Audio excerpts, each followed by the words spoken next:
সাথে যুক্ত আছেন, বাংলাদেশ থেকে আছেন সাবেকের আয়োজনে। আমি আপনাদের দুজনের কাছেই শুরুতে আসলে কথা তো বলবো এই জাতিসংঘ সফর নিয়ে, প্রধান উপদেষ্টা এবং তার প্রতিনিধি দলের জাতিসংঘ সফর নিয়ে একদম সংক্ষেপে বা 1 মিনিট করে যদি একটু শুধু পয়েন্টগুলো জানতে চাই। এই সফরে এখন পর্যন্ত আপনাদের কাছে কি কি বিষয় ইতিবাচক বা নেতিবাচক, কি কি বিষয় গুরুত্বপূর্ণ বা উল্লেখযোগ্য মনে হলো? আমি ডক্টর মুস্তফা সারোয়ার, আপনি যুক্তরাষ্ট্রে আছেন, আপনার কাছ থেকে শুরু করি। হ্যাঁ, এখানে আমি পজিটিভ বলবো যে ডক্টর মোহাম্মদ ইউনূসের ইউনাইটেড নেশন জেনারেল অ্যাসেম্বলিতে তার যে বক্তৃতা দিয়েছেন, হুম। ভাষণটা আমি দেখলাম খুবই পরিমিত এবং ভেরি ওয়েল ব্যালেন্সড। এটা উনি ভালো করেছেন। যদিও আমি সব পয়েন্টস গুলোর সঙ্গে ডিটেইলে আমি একমত নই, কিন্তু overall that's a very good good thing. এবং ওখানে আমরা কতগুলো জিনিসকে উল্লেখ করবো চটাচট করে। যেমন ধরেন উনি প্যালেস্টাইন সম্পর্কে, গাজা সম্পর্কে ওনার কমেন্টস গুলো সেটা খুবই প্রশংসার যোগ্য। এবং উনি দ্বিরাষ্ট্র, দুই রাষ্ট্রের যে যেটা বলেছেন, যেটা পৃথিবীর প্রায় সব দেশগুলোরই ইনক্লুডিং যুক্তরাষ্ট্রের অফিসিয়াল পলিসিও সেটাকে সেটাকে সমর্থন করে। এটা খুবই ভালো হয়েছে।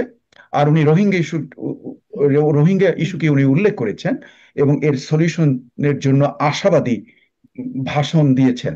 কিন্তু এখানে আমার নিজস্ব একটা বক্তব্য আমি অ্যাড করব যে রোহিঙ্গাদের ব্যাপারটা, এটার সলিউশনটা হলো সিসিফাসের পাথর উত্তোলন।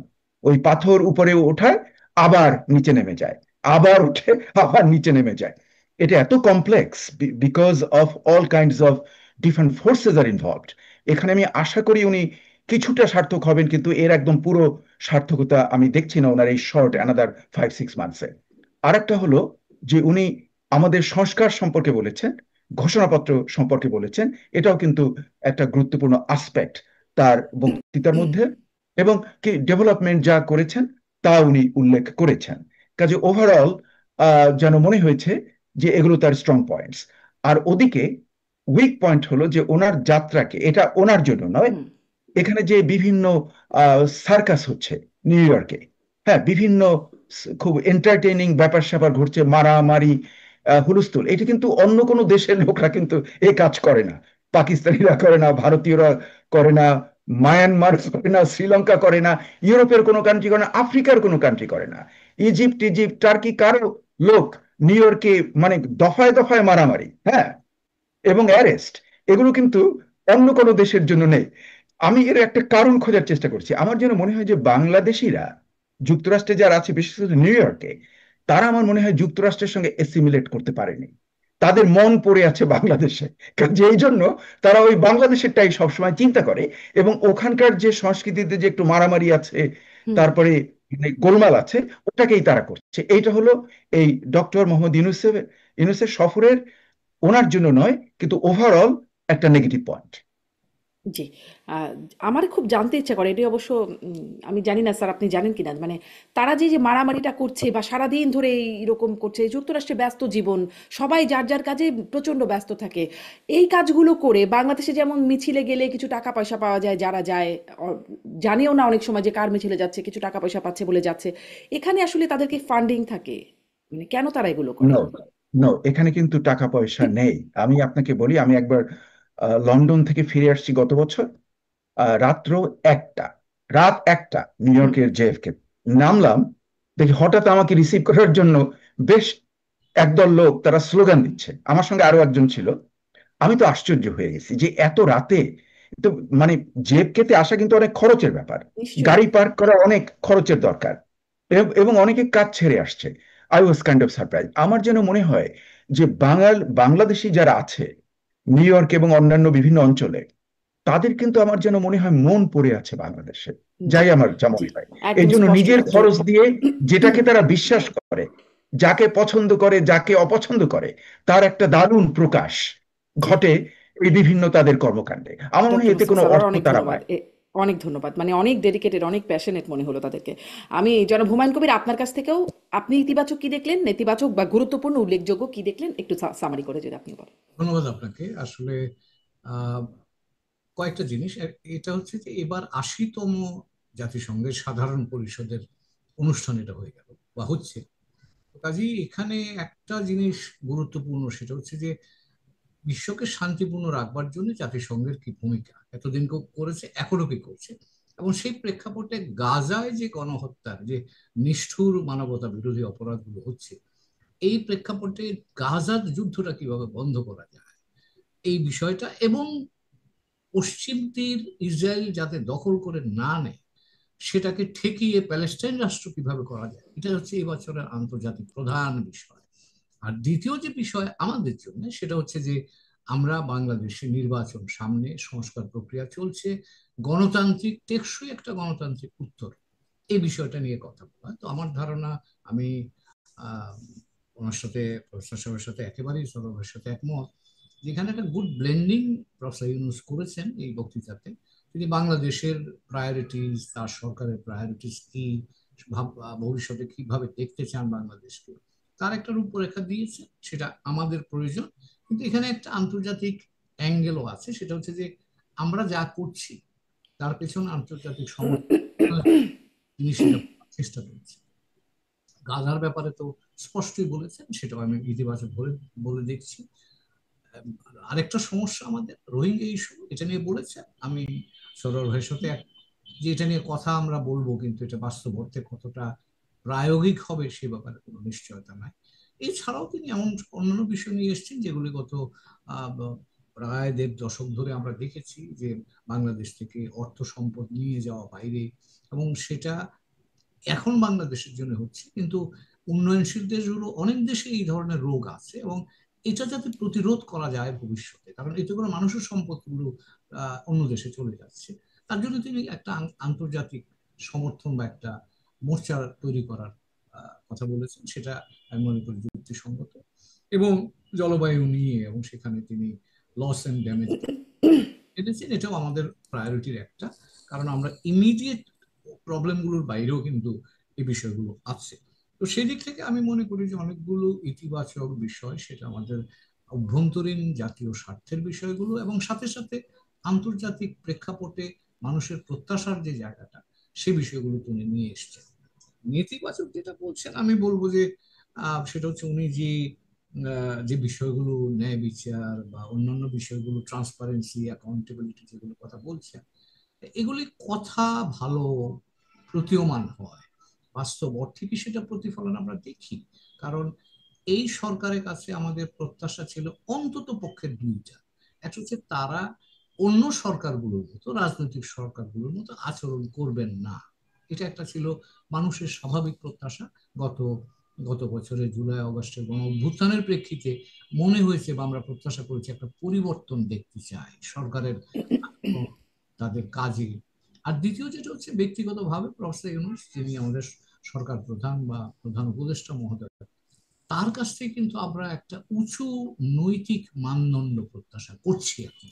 তার কারণ হলো বাংলাদেশের রাজনীতিতে যে ধরনের ধস নেমেছে, অন্তত আমি বলবো যে শুধু 15 নয়, তার আগে থেকেই এটা শুরু হয়েছে।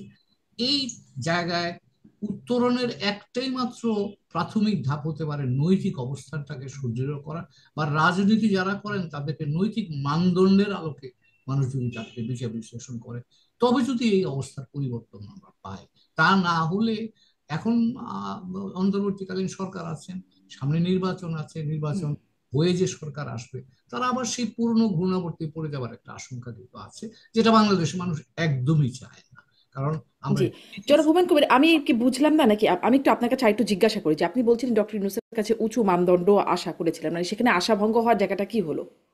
না, সেটা আছে, আশা এখনো আছে আছে তার কারণ হচ্ছে যে তিনি তো বাংলাদেশের মানুষ, কিন্তু তার একটা বিশ্বময়তা বা বিশ্ববরণ্যতা, বা সকলের কাছে তার একটা গ্রহণযোগ্যতা আছে, সেটা আমরা এবার ইউএন জেনারেল অ্যাসেম্বলি সেশনেও দেখলাম। কত মানুষ, কতজনের সাথে, কত নেতৃবৃন্দের সাথে তার দেখা সাক্ষাৎ হয়েছে। আমি তো কূটনীতি কাজ করেছি, নিউ ইয়র্কেও আমি 3 বছর কাজ করেছি, এরকম 2-4টা লোক জোগাড় করা আমাদের জন্য অনেক কষ্ট হয়। কিন্তু এখানে আমি গতবারও দেখেছি, এবারও দেখলাম, প্রফেসর ইউনূসের সাথে দেখা করার জন্য মানুষ আগ্রহ ভরে আসে। তো কাজে এই বিষয়টা কিন্তু আমাদের সক্ষমতার অনেক বাইরে, সেটা ওনার একেবারেই ব্যক্তিগত সক্ষমতার বেনিফিটটা আমরা পাই। তো কাজেই ওনাকে বিশ্ব যেভাবে দেখে, আমিও তো সে একইভাবে ওনাকে দেখি, অনেক উঁচু মাত্রার মানুষ। আমাদের জন্য সেই বিশ্ব যেভাবে তার কাছে প্রত্যাশা করে, নতুন একটা নৈতিক মানদণ্ড বলেন, নতুন ইনোভেশন যদি বলেন, সেগুলো, তো সেটা সারা পৃথিবীর মানুষ যেমন প্রত্যাশা করে, আমরাও প্রত্যাশা করি এবং সেই জি, প্রত্যাশা সেই প্রত্যাশার জায়গায় যেই প্রশ্ন এখন সেই প্রত্যাশার জায়গায় আসছে, যে নৈতিকতা বা স্বচ্ছতার জায়গা অন্ততপক্ষে ডক্টর মোহাম্মদ ইউনূসের কাছ থেকে বা তার সরকারের কাছ থেকে, সেখানে কিছু কিছু জায়গায় এখন প্রশ্ন উঠছে। আমি যদি একটু শুরু থেকে শুরু করি, একদম সফরের শুরু থেকে, এখন একটু বিশ্লেষণের জায়গায়, ডক্টর মুস্তাফা সারওয়ার শুরুতেই আসলো কতজন সফরসঙ্গী? তারা দেখা যাচ্ছে 104 জন সফরসঙ্গী এসেছেন তার সাথে। সেটা নিয়ে একটা আলোচনা সমালোচনা তর্ক বিতর্ক আছে। সরকারি পুস্তিকা অনুযায়ী সফরসঙ্গী হচ্ছেন 62 জন, কিন্তু প্রকৃতপক্ষে এই সংখ্যাটা সরকারি নথি অনুযায়ী 104 জন বলে আমরা জানতে পারছি। মানে আপনার কাছে কি মনে হয় এত সংখ্যক, মানে যেটা নিয়ে আসলে শেখ হাসিনার সমালোচনা হতো, তার সাথে একটা বড় বহর আসতেন, আহ, সেই বিষয়টি এখন যদি ডক্টর মোহাম্মদ ইউনূসের সাথে হয়, তাহলে পার্থক্য কি হলো, বা এটির আসলে প্রয়োজনীয়তা আপনি কি দেখেন এরকম সফরসঙ্গী থাকার? গতবারেরটাও সাথে সাথে আলোচনা আসছে, এটাও একটু বলে রাখি। গতবারেরটাও আলোচনায় আসছে যে গতবার বলা হয়েছিল সফরসঙ্গী, মানে বিশেষ করে এটা প্রচার করা হয়েছিল যে মাত্র 7 জন, পরে দেখা গেল আসলে সেটি ঠিক 7 জন না, সেটি সব মিলিয়ে 80 জনের বেশি। সরকারি পুস্তিকা অনুযায়ী ছিল 57 জন। ডক্টর মোস্তফা সরোয়ার, আপনার বিশ্লেষণ একটু শুনি। হ্যাঁ, না, প্রথমে আপনি যে বলেছেন তাতে আহ, এটা ক্লিয়ার যে মানে কাগজে যে লেখাটা আর সত্যিকারের ব্যাপারটা সেটার মিল নেই, একটা বেমিল রয়েছে, ইনকনসিস্টেন্ট। এটা থাকা উচিত না। মানে there must be a consistent, যে কতজন আসছে সেটা নিয়ে যেন আর কন্ট্রোভার্সি না হয়। আচ্ছা, এখন যে আসছে যারা, সেই নাম্বারটা আমার কাছে মনে হচ্ছে যে পৃথিবীর খুব যে দেশগুলো আহ, জাতিসংঘের সঙ্গে খুবই মানে জড়িত, এবং তাদের দেশগুলো বিশাল এবং তাদের সহায় সম্পদ অনেক বেশি, তাদেরও কিন্তু নাম্বার অফ যে লোক আসে যুক্তরাষ্ট্রে, সে নাম্বারের সঙ্গে তুলনা করলে আমার যেন মনে হয় ডক্টর মোহাম্মদ ইউনূসের যে বহর তার সঙ্গে আসছেন, সেটা আমার যেন মনে হয় যেন অনেক বেশি হয়ে গেছে, অনেক বাড়াবাড়ি হয়ে গেছে। এটার কোনো প্রয়োজন হয় না। আহ, এবং আমি তো দেখলাম যে যে মিটিং গুলো উনি করেছেন, সেই মিটিংগুলোতে আপনি লক্ষ্য করে দেখুন যে উনি অনেকে নিয়ে আসছেন। জাতিসংঘের যে সাধারণ পরিষদের যে ওনারা বসেছিলেন, সেখানে তো একটা লিমিটেড নাম্বার আছে, যেটা আমার ছোট ভাই হুমায়ুন কবির ভালো করে বলতে পারবে, যে you can't just take anybody there. হ্যাঁ, দের ইজ লিমিটেড নাম্বারস। কাজেই আহ, যাদেরকে এই জাতিসংঘের আহ, ইসের জন্য এনেছেন, যেমন ধরেন রাজনৈতিক দলের নেতারা, তারা তো জেনারেল অ্যাসেম্বলি মিটিং এ তো তাদেরকে আমি দেখিনি। মানে অন দ্যাট, মানে ডক্টর মোহাম্মদ ইউনূসের আশেপাশে আমি তো তাদেরকে দেখলাম না। তাহলে এটাই যদি হয় মূল উদ্দেশ্য, এই সাধারণ পরিষদের সম্মেলনে যোগদান করা, সেখানেই তো তারা অ্যাবসেন্ট। তাহলে কেন এটার দরকার ছিল? তারপরে আবার লক্ষ্য করে দেখুন যে আরো অন্যান্য অনেক লোক এনেছে, যেমন প্রেস করে বোধহয় 5 জনের বেশি। ওয়াই?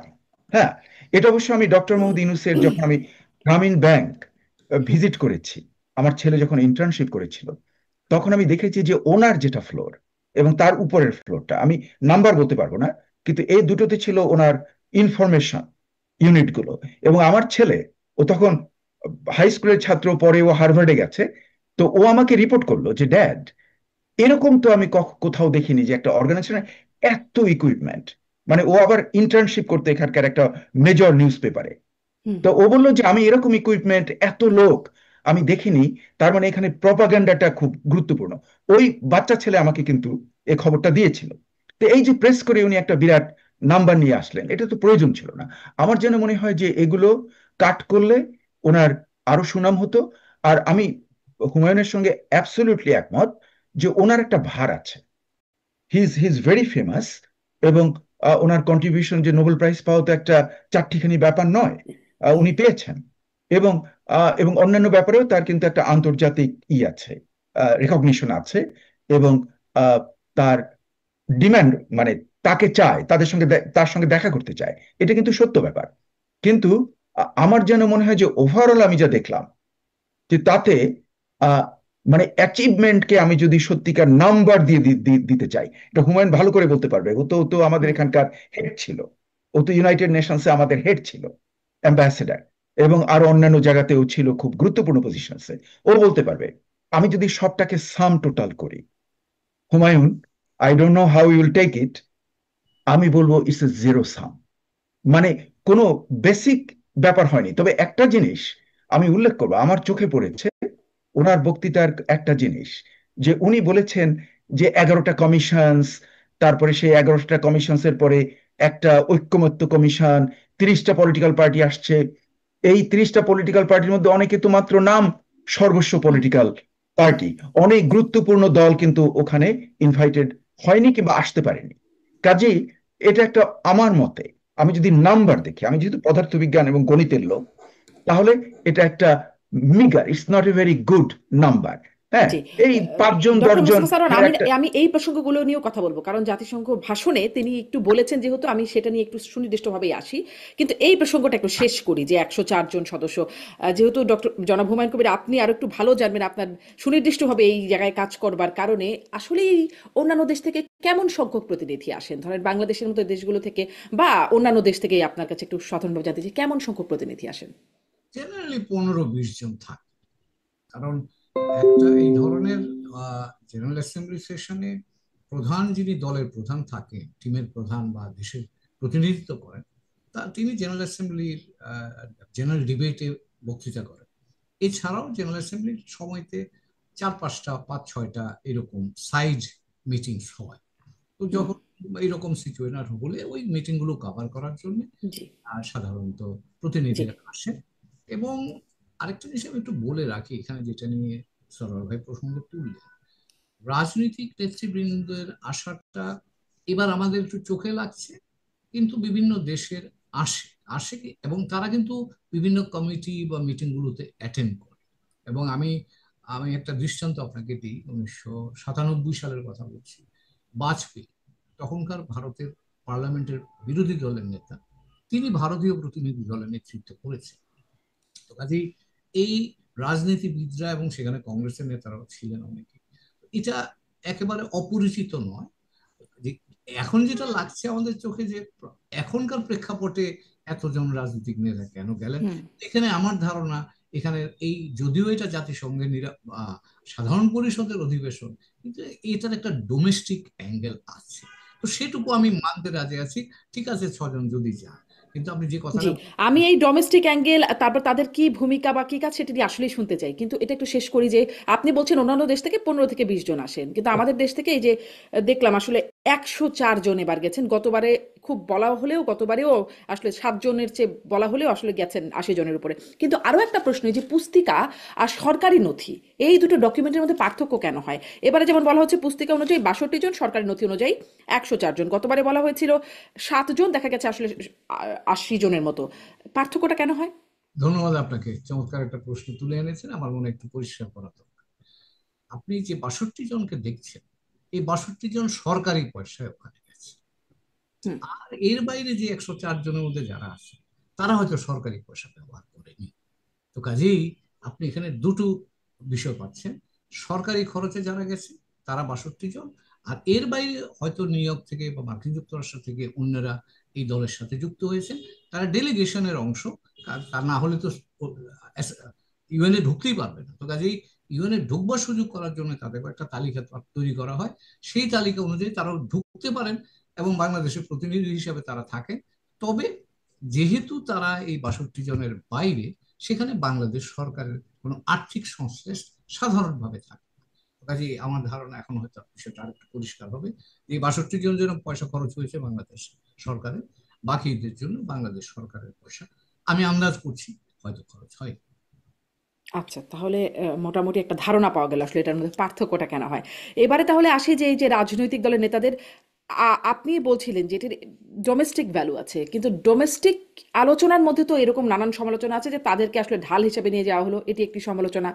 কেন এই তিনটি দলকে এরকম সমান সমান করে প্রথমে দেখা হলো একজন, মানে মির্জা ফখরুল ইসলাম আলমগীর এবং বিএনপি থেকে 2 জন, বাকি দুটি দল থেকে একজন একজন, ঠিক যেদিন যাওয়ার দিন সেদিন আবার 2 জন প্রত্যেকটা দল থেকে সমান সমান করে নেওয়া হলো। মির্জা ফখরুল ইসলাম আলমগীর যখন সিঙ্গাপুর থেকে ফিরলেন মাত্র সফরের 2 দিন আগে, তখনও তিনি বলছেন তিনি আসলে কেন যাচ্ছেন, তার ভূমিকা কি হবে সেটি সম্পর্কে তিনি জানেন না গণমাধ্যমের সামনে। তো এরকম খুব নির্দিষ্ট ভূমিকা ছাড়া, আনুষ্ঠানিক ভূমিকা ছাড়া, এরকম গুরুত্বপূর্ণ ব্যক্তিরা, বিশেষ করে মির্জা ফখরুল ইসলাম আলমগীরের মতো ব্যক্তিরা আহ, আসাটা কেমন? আমরা তো আজকে জাতিসংঘ নিয়ে কথা বলছি। জাতিসংঘে একটা ধারণা আছে, রিট্রিট বলা হয়। রিট্রিট হচ্ছে আমরা যখন কর্মক্ষেত্রে কাজ করতে করতে টায়ার্ড হয়ে যাই, সমাধান খুঁজে পাই না, তখন আমরা এখান থেকে বের হয়ে যাই। বের হয়ে গিয়ে একটা ইনফর্মাল এনভায়রনমেন্টে যাই, যেখানে গিয়ে আমরা অফিসিয়াল পজিশন না, তখন একটা ইনফর্মাল এক্সচেঞ্জের মধ্য দিয়ে আমরা কনসেনসাস বিল্ড আপ করি। এটা আমিও আমিও এক সময়তে করেছি। যারা আমরা একটিভ ডেলিগেট ছিলাম তাদেরকে এরকম নিয়ে যাওয়া হতো। তা আমার ধারণা এই কনসেপ্টটাই এখানে একটু ভিন্ন প্রেক্ষাপটে প্রয়োগ করা হয়েছে, যে দেশের ভিতরে যখন আলোচনাগুলো হয়, আমরা জানি একটা ট্রানজিশন, হুম। অনেক বিতর্ক বা নানান মতের আদান প্রদান হচ্ছে, এই অবস্থা থেকে বের করে নিয়ে গিয়ে একটা বাইরের জায়গায় যদি তারা থাকেন একসাথে, অনেক ইনফর্মাল এক্সচেঞ্জের মধ্য দিয়ে একটা সহমতের জায়গা তৈরি করার হয়তো সুযোগটা আসবে। আমার ধারণা সেই ধারণা থেকেই এই ওনাদেরকে নিয়ে যাওয়া হয়েছে। এটা আমি খুব দোষের দেখছি, ধারণা করছেন। আমি দেখছি না, কারণ বাংলাদেশের এখনকার বাস্তবতায় যদি একটা সহমতের মধ্য দিয়ে আমরা একটা সুষ্ঠু নির্বাচনের মধ্য দিয়ে ডেমোক্রেটিক একটা ট্রানজিশন করতে পারি, সাস্টেনেবল ট্রানজিশন, হুম। তাহলে আমি মনে করি এটুকু কষ্ট দিতে আমি রাজি। আচ্ছা, আমি এই প্রসঙ্গটিতে জনাব মুস্তফা সরোয়ার আপনার কাছ থেকে জানতে চাইবো, কিন্তু একটা প্রসঙ্গ একটু আমি জনাব হুমায়ুন কবির আপনার কাছ থেকে শুনে নিই। এটা অবশ্য একটু এই অর্থে ভিন্ন যে যখন আমরা সেই ডেলিগেশনটা গেল, আমরা দেখলাম একটা ভিডিও দেখলাম যে সেখানে জনাব তাহের সাহেব তিনি এয়ারপোর্ট থেকে বেরোনোর সময় একে তো ওই যে গেট নিয়ে একটা বিভ্রান্তি ছিল, 4 নম্বর গেট 8 নম্বর গেট, পরবর্তীতে বিভ্রান্তি তৈরি হলো। মির্জা ফখরুল ইসলাম আলমগীরকে দেখছিলাম, একজন ব্যক্তি যিনি আসলে আহ, নেপালের ডেপুটি চিফ, তাকে সরিয়ে দিচ্ছেন। পেছন থেকে আরেকজন কর্মকর্তা একদম ঠেলেই তাকে সরিয়ে দিলেন, যেখান থেকে আসলে তাহের সাহেবের কাছ থেকে আলাদা হয়ে গেলেন, মানে ওই ডেলিগেশনটা দুই ভাগে ভাগ হয়ে গেল। ওদিকে জামাতের নাইবে আমির তাহের আবদুল্লাহ তাহের থাকলেন, আর এদিকে মির্জা ফখরুল ইসলাম আলমগীর একরকম অসহায়ের মতো সাধারণভাবে হাঁটতে থাকলেন। এরকম একটা দেখলাম। এই দূতাবাসের মধ্যে কি কোনো রকম আহ, আওয়ামী যোগসূত্রতা বা বিশেষ কোনো কারসাজি হতে পারে? কেন মির্জা ফখরুল ইসলাম আলমগীরকে এরকম হাত ধরে টেনে বা ঠেলে পাঠানো হলো, কি মনে হয়? আমি তো জানি না, কিন্তু আমার কাছে যেটা মনে হয় সেটা হচ্ছে যে এটা পুয়ারলি ম্যানেজড একটা কাজ হয়েছে। তার কারণ হলো, আপনি প্রধান উপদেষ্টা মার্কিন যুক্তরাষ্ট্রের বা জাতিসংঘের প্রোটোকল পান, কাজে তার জন্য বিশেষ ব্যবস্থা থাকে, সেটা সব সরকার প্রধানের জন্যই থাকে। কিন্তু এই রাজনৈতিক দলের নেতৃবৃন্দ যারা গেছেন তারাও তো আমাদের সম্মানী মানুষ, এবং যে এই জায়গাটায় একটু বাড়তি মনোযোগ দরকার ছিল। আমার ধারণা এখানে মনোযোগের ঘাটতি ঘটার কারণে এই বিড়ম্বনাটা হয়েছে, এবং হুম। তাদের একটা, আমি বলবো, অহেতুক সমস্যা তৈরি হয়েছে, ভাবমূর্তিগত সমস্যা তৈরি হয়েছে, নানান প্রশ্ন উত্থাপিত হয়েছে। আমার ধারণা এটাকে আমি অন্য কোনো রাজনৈতিক বিবেচনা না এনে এটাকে সিম্পল একটা পুয়ার ম্যানেজমেন্ট হিসাবে আমি দেখতে চাই। জি, জি। অনেক ধন্যবাদ। খুব পুয়ার ম্যানেজমেন্ট। আমি ডক্টর মোস্তফা সরোয়ার আপনার কাছ থেকেও ম্যানেজমেন্ট নিয়ে একটু যদি ছোট্ট করে বলেন, এবং ওই যে ওই ব্যাখ্যাটা যে তারা আসলে কেন গেলেন সুনির্দিষ্ট ভূমিকা ছাড়া, আপনিও বলছিলেন তাদের কোনো আনুষ্ঠানিক তাদের পারফরমেন্সের ব্যাপারেও খুব জানা নাই যে তারা আসলে কি করবেন। আহ, ওই যে ওইটা কি যে দেশের ভিতরে কাজ হচ্ছে না, বাইরে গিয়ে অনানুষ্ঠানিক পরিবেশে আলোচনা, সেটাও কি খুব ফলপ্রসূ হবার মতো অবস্থান তৈরি হয়েছে বলে মনে করেন কিনা? না, আমার আমার মনে হয় না। যে বাইরে যেটা আমরা রিউমার শুনছি, যে অনেক সময় কনস্পিরেসি থিওরির কাছাকাছি চলে যায়, যে এখানে বিদেশি শক্তির সঙ্গে এই রাজনৈতিক নেতাদের আহ, মানে আলোচনা এবং মিটিং এর পরে একটা কিছু ঘটতে যাচ্ছে, এরকম একটা যে বাইরে রিউমার আছে, এটা অ্যাবসলিউটলি ভুয়া। এর কোনো মূল্য নেই। আহ, ওনাদেরকে এনেছেন, যেটা হুমায়ুন বলেছে যে ওনারা এসেছেন। কিন্তু আপনার যে কথাটা আমার খুব ভালো লেগেছে, যে ওনাদের কোনো কিন্তু স্পেসিফিক কোনো ডিউটি আমরা দেখছি না। হুম। এমনকি যে জেনারেল অ্যাসেম্বলির মিটিং এ যেখানে ইনু সাহেব, আমি যেটা বললাম যে উনি বসে আছেন, তার আশেপাশে এদের কাউকে দেখলাম না। হ্যাঁ, তার অর্থ যে এরা কেন, তাদের যে যাত্রাটার, মানে আমি খুব একটা এর মানে কার্যকারিতা, কার্যকরণ আমি দেখতে পাচ্ছি না। আর ওখানে যে মিসম্যানেজ, আমি আপনাকে বলি, ওই দিন 2টোর সময় তো ওনারা ল্যান্ড করেছেন নিউ ইয়র্ক টাইম। 2টোর সময় আমিরাতের প্লেন 4 নম্বর টার্মিনালে ল্যান্ড করেছে। আমি তার 2 ঘন্টা আগে ইন্ডিপেন্ডেন্ট টিভিতে আমি প্রোগ্রাম করেছি, নিউজে। আমি কিন্তু ওখানে বলেছি যে দেয়ার ইজ এ ইনকনসিস্টেন্সি, যেটা আমি বুঝতে পারছি না। কারণ যারা তার বিরুদ্ধে ডেমনস্ট্রেশন করবে এবং যারা তাকে স্বাগতম জানাবে, তারা হলো 8 নম্বর টার্মিনালে, আর আসবেন 4 নম্বর আমি কিন্তু ওনার মানে ল্যান্ডের 2 ঘন্টা আগে কিন্তু আমি উম, ওই ওই টেলিভিশন স্টেশনে আমি কিন্তু বলেছি। কিন্তু দেখা গেল যে অনেকেই জানতো না। যেমন ধরুন যে মানে বিএনপির মানে বিরাট গ্রুপ ছিল এয়ারপোর্টে, কিন্তু ওরা 8 টার্মিনালে অপেক্ষা করছিল, ওরা এই 4 টার্মিনালে আসেনি। On the other hand, Awami League কিন্তু সমস্ত জায়গাটা কাভার করেছে। হুম ওরা ওই 8-এও ছিল, 4-এও ছিল, 4-এর পেছনেও ছিল। যেখান থেকে উনি গাড়িতে উঠেছেন সেখানে ওদের কয়েকজন ছিল। They were scattered everywhere. মানে মানে ওরা অনেকটা র্যান্ডম স্যাম্পলিং এর মাধ্যমে they wanted to cover a large possibility, যে যেখান থেকে বের হবে ওরা কিছু একটা করবে। কাজে এরকম একটা ওখানে কিন্তু আমি মনে করব যে, যেমন ধরেন আমি দেখলাম যে যেভাবে ওনারা এলেন, হ্যাঁ, তাতে যে সত্যিকার যে তাদেরকে যে প্রোটোকল, হুম মানে আমি বলবো যে ওনারা তো এক একটা রাজনৈতিক দলের মানে বেশ বড় নেতা, সেক্রেটারি নিশ্চয়ই। জেনারেল র্যাঙ্ক, এবং দুটো বড় দল মানে বিএনপি এবং জামাত, এরা ওখানে আছেন। তা তা সত্ত্বেও কিন্তু ওখানে আমি দেখলাম না যে বাংলাদেশ, যেটা আমাদের যে এমবেসি অথবা যে পার্মানেন্ট যেটা অফিস নিউ ইয়র্কে, যেটা হুমায়ুন হেড ছিল, সেগুলোতে তারা কোনো একটা তেমন ব্যবস্থা করেননি যে এরকম একটা পসিবল ব্যাপার ঘটতে পারে। হুম কাজে আমরা তাদেরকে আহ, নিয়ে যাব খুব সাবধানে এবং উইদাউট এনি হাসল। আরো একটা আমি লক্ষ্য করলাম যে জামাত ইসলামীর ওরা কিন্তু তাহের সাহেবকে সেপারেট করে নিয়ে স্লোগান দিয়ে তারা সঙ্গে সঙ্গে গাড়িতে ঢুকিয়ে ফেললো। মানে he was not touched by anybody. On the other hand দেখলাম যে ফখরুল ইসলাম আলমগীর একা উনি হাসছেন। ভাগ্যিস মানে যারা ডেমনস্ট্রেটর তারা তাকে খুব একটা অপমান, হুম একটা দুটো গালি ছুড়ে দিয়েছে, কিন্তু এছাড়া কিন্তু কোনো অন্য কোনো কেউ কেউ আবার কোনো বেশ কিছু সমীহও করেনি। করেছে। হুম হ্যাঁ, ওনাকে করেনি, উনি বেশ দিব্যি হেঁটে গেছেন, কিন্তু হুম একটা দুটো গালি আমি শুনেছি। হ্যাঁ, আমি কিন্তু শুনেছি জি। সেটা খুবই মানে সেটা কিছু তো এক একটা গ্রুপের মধ্যে কিছু মানে মানে একদম অর্বাচীন লোকজন থাকে, তারা বুঝতেও পারে না কাকে কি বলতে হবে। হুম কাজে এই এই একটা পরিস্থিতি আমি দেখলাম। এটা আমাদের সবার জন্য আমার মনে হবে যে একটা বিরাট অপমানের বিষয়, কিন্তু আমি এটাকে একটা সাধারণ হিসেবে আমি দেখব যে একটা ডেমনস্ট্রেশন। হ্যাঁ, পলিটিক্যাল ডেমনস্ট্রেশন তো হতেই পারে। হ্যাঁ, এতে কি কারো মানে আমরা বরিশালের ভাষায় বলি ভাঙা বাড়ি খালে পড়েছে। আমি আজকে একটা জিনিস ক্লিয়ার করবো আপনার এই অনুষ্ঠানে। যে লোক গালি দেয় সেটা প্যারিস থেকে মানে ওই যে আশ্চর্য মলম বিক্রেতা যদি গালি দেয় এবং গালিকে নরম করে হুম দেয়, তাতে কে অপমানিত হয়? যাকে গালি দেয় তার কিন্তু এই যে ওয়েস্টার্ন ওয়ার্ল্ডে যাকে গালি দেয় তার কিন্তু কিছু আসে যায় না। যে গালি দেয় সে যে একটা নিম্ন শ্রেণীর ইতর পর্যায়ের লোক, এটা সে প্রমাণ করে। গালি যে দেয় সেই কিন্তু ছোট নিচু স্তরের লোক।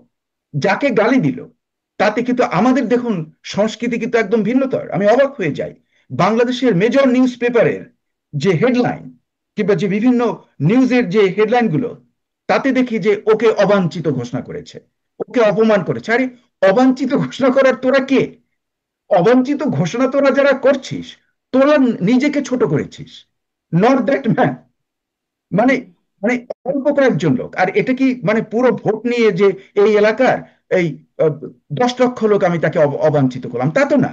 অল্প কয়েকটা লোক, হ্যাঁ, অ্যাক্টিভিস্ট, তারা করলো। এটা নিয়ে আমরা আবার পত্রিকাতে হেডলাইন দিই। আমাদের বাংলাদেশের সংস্কৃতি, আমরা যখন ছিলাম, হুমায়ুন আমার সঙ্গে একমত হবে আশা করি, যে তখন যে আমরা সংস্কৃতিতে মানুষ ছিলাম, এটার অনেক অনেক ট্রান্সফরমেশন হয়ে গেছে।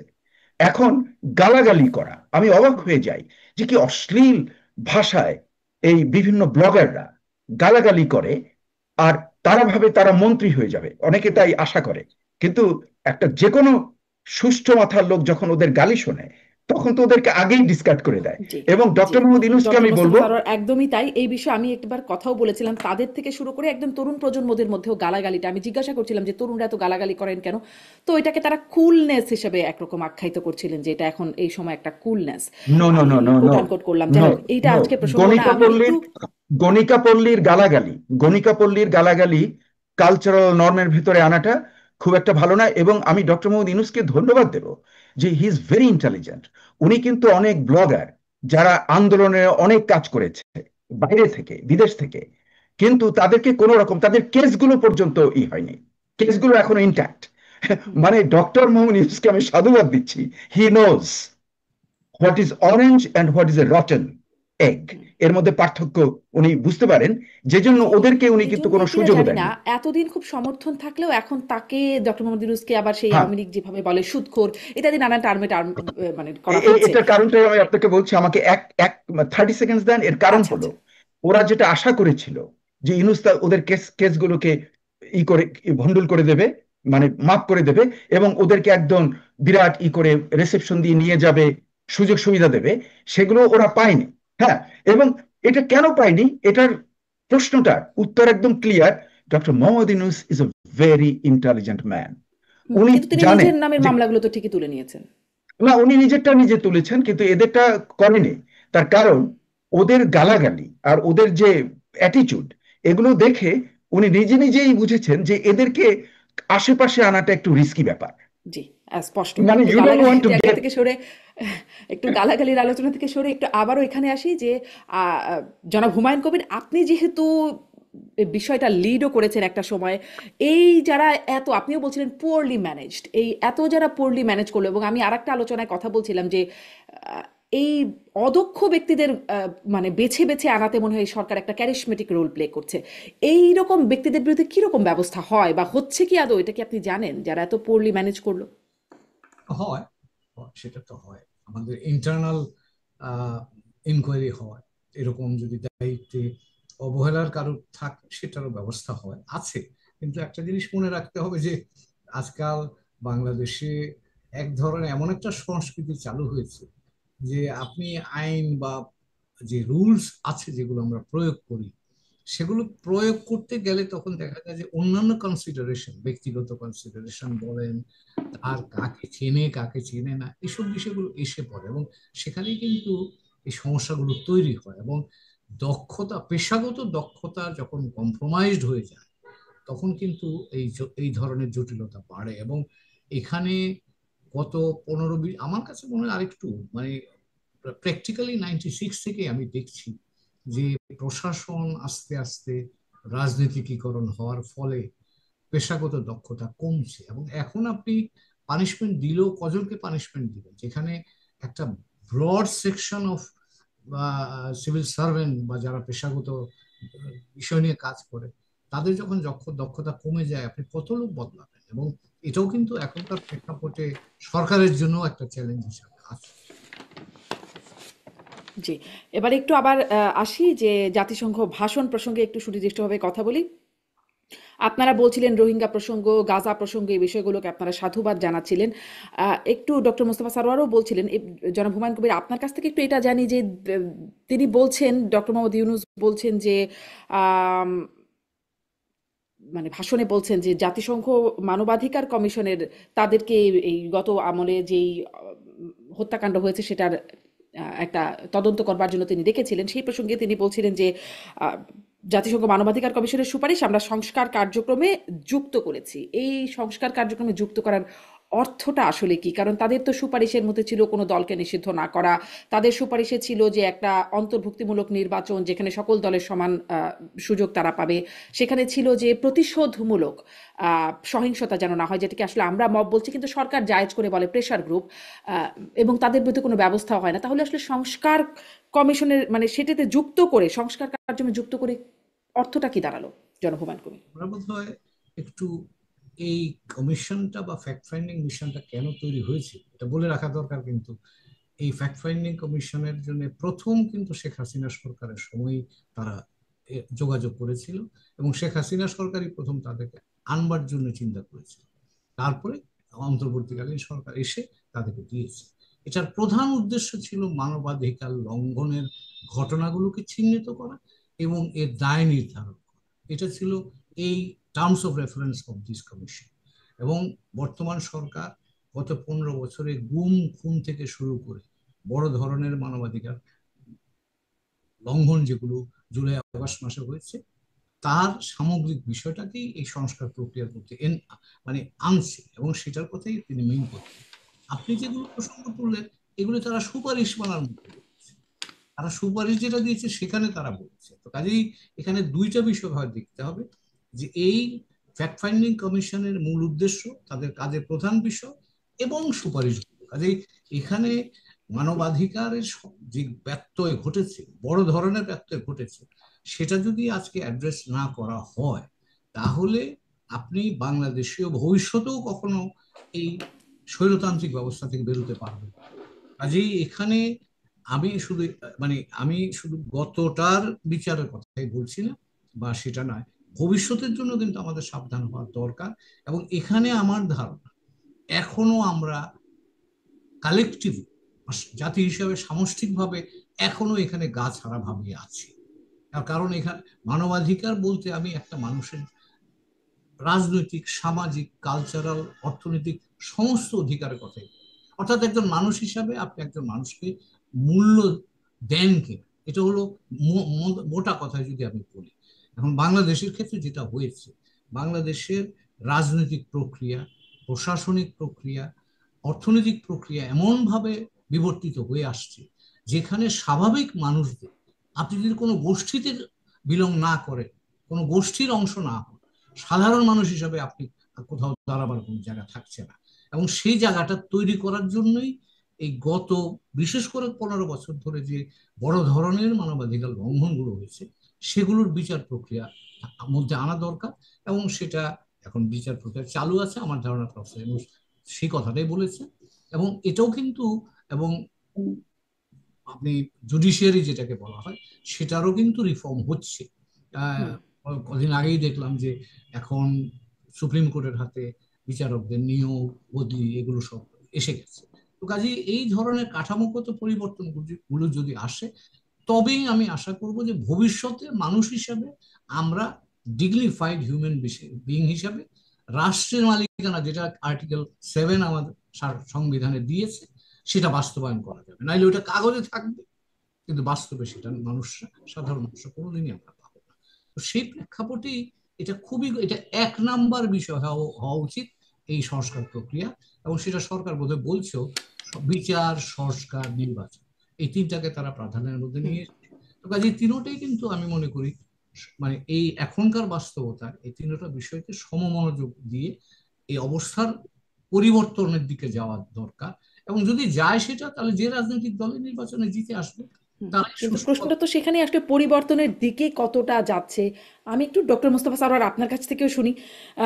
গত 15 বছরের বিচারের কার্যক্রম আমরা দেখছি চলছে, যদিও সেখানে নানান রকম প্রশ্ন উঠে আসছে, যেটা সেই প্রক্রিয়ার মধ্যে তড়িঘড়ি পাবলিক প্রসিকিউটর তিনিও বলেছেন যে হ্রাস করতে হচ্ছে আসলে, কারণ এই সরকার চলে গেলে এই প্রক্রিয়া চলবে কিনা সেটি নিয়ে সন্দিহান, ফলে হ্রাস করতে হচ্ছে।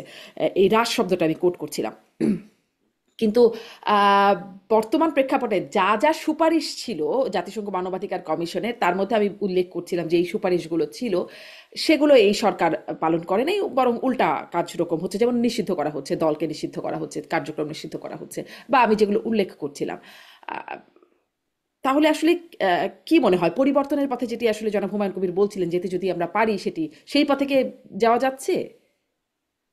না, যেমন ধরেন হুমায়ুন খুব একটা সুন্দর কথা বলেছে, যে যেমন একটা এক্সাম্পল দিয়েছে যে জুডিশিয়ারিতে যে স্ট্রাকচারাল পরিবর্তনটা হয়েছে, সেটা আমি সাধুবাদ দিচ্ছি এবং ডক্টর অ্যাম্বাসেডর হুমায়ুন কবিরের সঙ্গে আমি একমত। কিন্তু ব্যাপারটা কি, এটা স্ট্রাকচারাল চেঞ্জ হয়েছে এই সাম্প্রতিক, ইটস স্টিল এ ট্রানজিশন। এটার ফুট হোল্ডিং এর জন্য আরো সময় আমাদেরকে অপেক্ষা করতে হবে। কিন্তু ইন দ্য মিন টাইম আমরা যা দেখছি, যেমন ধরেন একটা কেসে 2000 মার্ডার, মানে 2000 আসামি, হ্যাঁ, তার মধ্যে কিছু নোন নাম আর কিছু হলো আননোন। এগুলো কি কোনো বিচার? মানে আমাদের স্ট্রাকচারাল চেঞ্জ হলেও বর্তমানের যে ব্যাপারটা, যাকেই ধরছে তাকে একটা মার্ডার কেসের মধ্যে ঢুকিয়ে দিচ্ছে। যে এই যে অনিয়ম, এই যে বিচারের আহ, মানে বাণী নীরবে নিভৃতে কাঁদে, হ্যাঁ, যেটা কবির ভাষায়, সেটাই তো আমার মনে হচ্ছে যে জুডিশিয়ারিতে স্ট্রাকচারাল চেঞ্জ হয়েছে, হচ্ছে, ইটস অন এ ট্রানজিশন। কিন্তু কোথায় তার মনন, মানে যে যে একটা যে মানসিকতার যে ব্যাপারটা থাকে, সেটা কিন্তু এই যে বর্তমানের যে মাননীয় প্রধান বিচারপতি, আমরা তো খুব খুশি হয়েছিলাম। আমি তার বাবার সঙ্গে কয়েকবার আড্ডা দেওয়ার সুযোগ হয়েছে। আমাদের ইউনিভার্সিটি, মানে হুমায়ুন হাসছে, যে আর্টস ফ্যাকাল্টির যে আমাদের যেটা ইতে উনি প্রায় আসতেন, হ্যাঁ, আমাদের সিনিয়র যারা, তাদের সঙ্গে এসে বসতেন, আমরাও মাঝে গিয়ে একটু সালাম আলাইকুম দিয়ে একটু একটু আলোচনা করে আবার কেটে পড়তাম, কারণ ওই ওই অঞ্চলে আমরা বসতে পারতাম, আমরা অপোজিট সাইডে বসতাম, আমি হুমায়ুন এবং আমরা বসতাম অন্যদিকে। আমি প্রায় আর্টস ফ্যাকাল্টিতে যেতাম। কিন্তু এই ভদ্রলোকের ছেলে তো হাইলি এডুকেটেড, আমি ভাবছিলাম যে অ্যাটলিস্ট এই যে কতগুলো প্যাটার্ন রেকগনিশন, আমি যেমন আপনাকে একটা ছোট্ট এক্সাম্পল দেবো।